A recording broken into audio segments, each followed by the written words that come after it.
outra notícia, porque a Comissão de Constituição e Justiça da Câmara aprovou nesta quarta um projeto contra o MST, que determina a criação de um cadastro nacional dos invasores.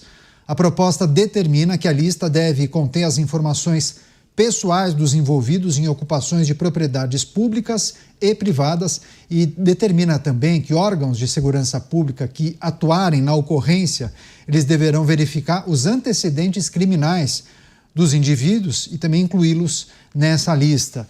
A relatora do projeto é a deputada Bia Kicis. Ela disse que o cadastro vai ajudar as autoridades a identificarem padrões de comportamento e também implementarem eventuais medidas para evitar futuras invasões. Você, Nelson Kobayashi, projeto aprovado, segue para apreciação do Senado, criação do Cadastro Nacional dos Invasores de Terra. Koba. Olha, Caniato, é uma proposta, claro, que visa proteger o agro, os produtores, as pessoas que lidam anualmente com o risco da safra, de dar certo, não dar certo, fazem ali todas as suas apostas, que alimentam o Brasil e o mundo todo. A questão é que esse projeto vai precisar ser sancionado pelo presidente da República e depois executado por algum órgão do governo que vai ter alguma autoridade nomeada pelo próprio presidente da República. Se a gente pega o histórico, os precedentes, quando a gente vê o INCRA, que tem vários nomeados do próprio MST, e se não nomeia alguém do MST, eles vão lá e invadem uma propriedade só para pressionar o governo a nomear alguém do MST, imagine só, a autoridade, o presidente do Cadastro Nacional dos Invasores vai ser alguém do MST. O que ele vai fazer com esses dados? O que ele vai fazer com esse cadastro? É a grande probabilidade. Então, assim, enquanto o presidente Lula, que chegou à presidência da República apoiado pelos movimentos sociais, inclusive o próprio MST, estiver lá, isso não vai ser colocado na prática. A oposição faz o trabalho. A deputada, os proponentes, os que são a favor, fazem o trabalho de defender, de alguma maneira, o setor produtivo do agronegócio brasileiro, que merece esse tipo de proteção, de segurança. Porque uma das piores coisas para o produtor rural é a insegurança geral, insegurança jurídica, insegurança de invasões, pessoas que invadem para o seu próprio bem, pessoas que invadem para pressionar o governo, pessoas que invadem porque viram ali uma oportunidade de entrar na terra de alguém e achar que é deles. A gente tem vários vídeos na internet de como é que funciona esse tipo de invasão. E essa história de que só estão ocupando terras improdutivas é uma história para boi dormir. Isso não é verdade. Aliás, quem é que tem uma terra, ali um produtor, vai deixar improdutivo? Enfim, a gente tem uma série de denúncias, inclusive de outros crimes no interior de São Paulo, no Pontal do Paranapanema, região ali, Presidente Prudente para lá um pouco. A gente tem uma série ali de pessoas que invadem e depois começam a extorquir. A gente sai se pagar um tanto de dinheiro, assim que funciona. Para fazer justiça lá não é propriamente MST, né? É uma FNL, se eu não me engano, que é uma dissidência do MST, tem a ver mais ali com José Rainha, que era o antigo líder do Movimento Sem Terra. Mas são todos movimentos que têm o mesmo modus operandi, né? Eu só estou falando isso, claro, porque são decisões da justiça já reconhecendo esse tipo de conduta para não ter perigo de ninguém achar que eu estou fazendo uma acusação falsa aqui. Mas é do conhecimento público notório como é que o MST age e, de fato, esse cadastro nacional poderia ser muito importante, até para a gente saber depois, essas pessoas vão querer ocupar cargo público, contratar com o poder público, vender para as merendas, né?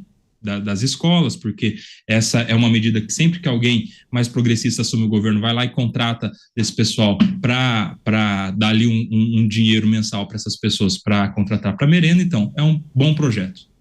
Pois é, inclusive eu me lembro que na época da CPI do MST, quem não se lembra, muitas informações vieram à tona, inclusive a indicação de que os chefes daqueles grupos, eles chegavam de picape cara, hein? 200, 300 mil reais e naturalmente os outros acabavam sendo conduzidos a fazer o que eles determinavam.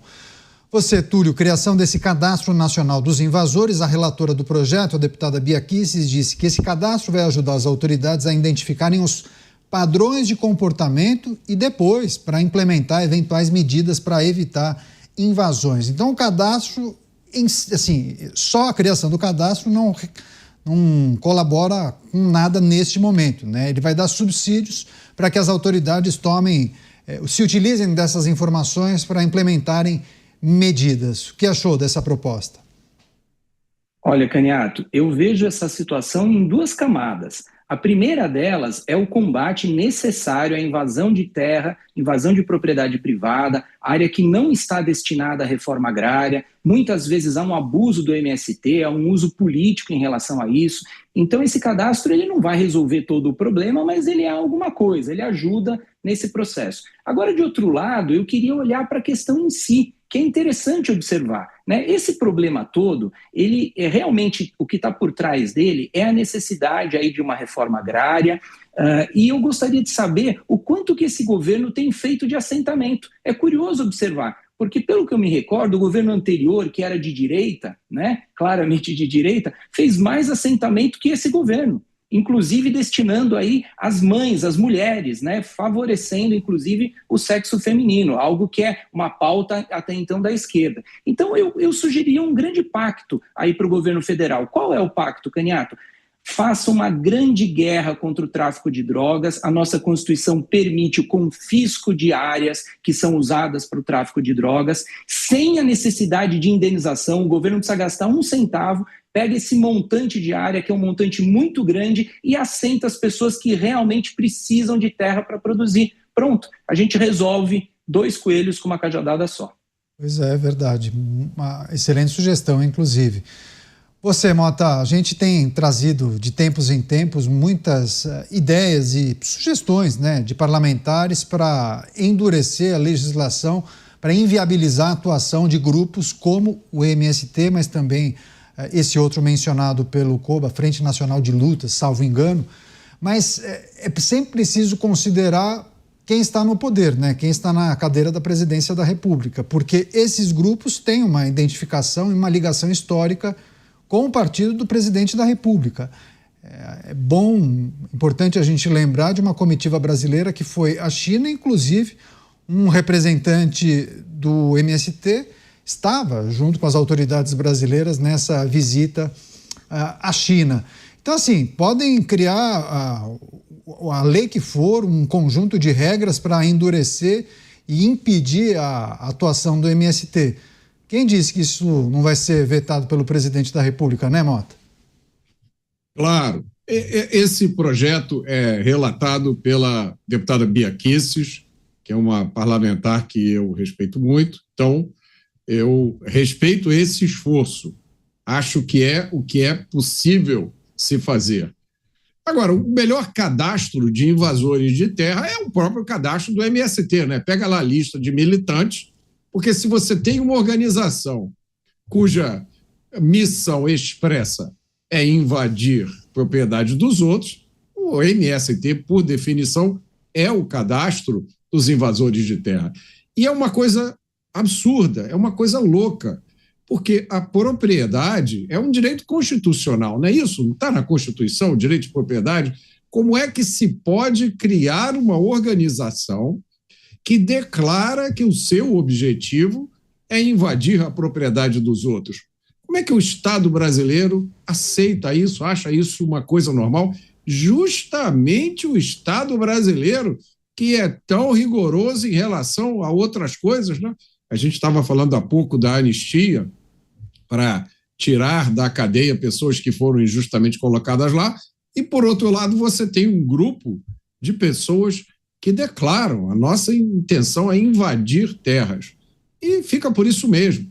Então, o projeto ideal seria acabar com o MST. Eu não sei qual seria o dispositivo jurídico, mas se você amanhã cria uma organização e declara: olha, o objetivo da minha organização é assaltar bancos ou sair por aí atropelando pessoas, a sua organização não ia operar durante muito tempo, né? Pelo menos se você anunciar assim abertamente.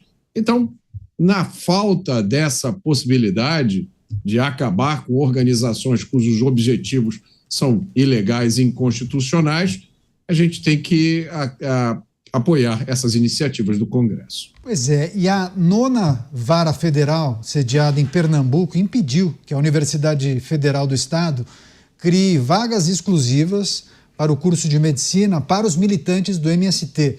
Essa determinação atendeu a um pedido do vereador Tadeu Calheiros, após a instituição publicar um edital com a reserva de 80 vagas para integrantes do movimento. Segundo o edital, a federal não aplicar a prova com questões objetivas para classificar os candidatos, que deveriam, na primeira etapa, apenas preencher o formulário e enviar os documentos, depois fazer uma redação e passar por uma avaliação do histórico escolar. Segundo a Universidade Federal de Pernambuco, as vagas exclusivas seriam criadas para combater supostas desigualdades. Começar essa com o Nelson Kobayashi. O que achou dessa decisão da Justiça proibindo vagas de medicina exclusivas para o MST? Que inovação foi essa, hein, Koba? Mais uma cota agora exclusiva para o MST? Olha, Caniato, é uma decisão acertadíssima, né? Não faz sentido nenhum você deixar vagas exclusivas só pelo fato da pessoa ser do MST. Imagine só a pessoa que está ali estudando, faz cursinho, estuda de dia e de noite, e aí ela passa no vestibular de medicina, mas não, peraí, você é do MST? Não, então não vai ter vaga para você, porque as vagas aqui estão já reservadas. Isso é um absurdo. Você sabe que eu sou a favor de algumas políticas afirmativas, até uma questão que eu mudei de ideia ao longo do tempo, acho que faz muito sentido, isso é muito importante. As cotas para negros, as cotas para as pessoas com deficiência, eu acho que isso tem a sua razão de ser, apesar de gerar muita polêmica, tem as suas justificativas, tem os seus porquês, principalmente cotas sociais também, pessoas de baixa renda que estudaram a vida toda em escola pública, sem acesso a colégios particulares, enfim, essas pessoas têm que ter algum tipo de incentivo. Agora, você reservar vagas para pessoas do MST, você está incentivando que as pessoas façam parte do MST. Então, se você tem um mínimo de chance de comprar ali um lote para você e a sua família cultivar qualquer tipo de coisa, você não vai fazer. Por quê? Porque senão seu filho perde a chance de, daqui a pouco, se tornar médico. É mais fácil você ser assentado, você ir para um cadastro das pessoas do MST. Então, assim, você cria um desequilíbrio muito grande, um desarranjo gigantesco. Eu lembro de uma cidade em que o prefeito estava tendo algum problema de rato, muitos ratos na cidade, o prefeito foi lá e falou, agora a gente vai premiar quem trazer ratos para a prefeitura. Se vocês ajudarem aqui o nosso serviço de combater os ratos, vocês vão ganhar dinheiro. O que aconteceu? Começou a acontecer. Na primeira semana, tudo certo. A partir de um mês, Caniato, a cidade tinha mais do que o dobro de ratos. Por quê? Porque as pessoas começaram a criar ratos. Criar rato para vender para a prefeitura. É isso que pode acontecer. Você vai começar a incentivar as pessoas a não progredirem, a não financiarem, não fazer um arrendamento, a não ter o próprio negócio, a não dar um passo na vida. Por quê? Porque vai ser mais fácil sair da MST. Vai lá, de repente seu filho vira médico com uma vaga dessa exclusiva. Tá certo, a gente segue acompanhando essas movimentações.